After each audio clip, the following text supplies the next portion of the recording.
LAIZING ni September nili TUNI SIMDING EZRA alien sagi aneu guk pan som le khat som ni sagi pan som ni gyat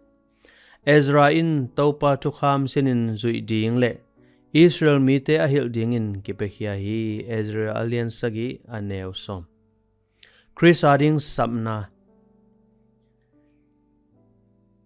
Jini Hislopin TUNI som ni likumin master degree lenmat asan lai takin mi pi dingin pa toy zia zia hi bahang ding hiam tua asang lai ting azo changin ama kum som geleli chingta hi tul khat zakwa som li khat in azo sa thesis ab ding hun lianin tua huna alom ngai pa George Pen gal pini nang gal do dingin kisam ahi manin no satakin kitengin gal polam mano wa aboy nga man lo deu chi chat hi hunsot pi khit chang in apat sa masuan zom ki kin boy ala a hi EZRA pen lai siang tho sang naw panghia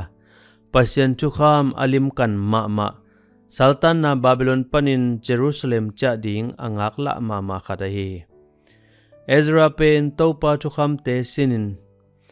zui ding ahan chiam akipekhia khat a hi kum som tampi lain Zerubbabel le Israel te pol khat piakin poringin Babylon panin kumpi phalna to cha khuan ngau hi EZRA huna zong pasien he pina khut in ama ton pi a saltang mi tampi Jerusalema cha pi hi pasien inama zangin lai siang tho to kituak biak piang na man takin apiak theina dingun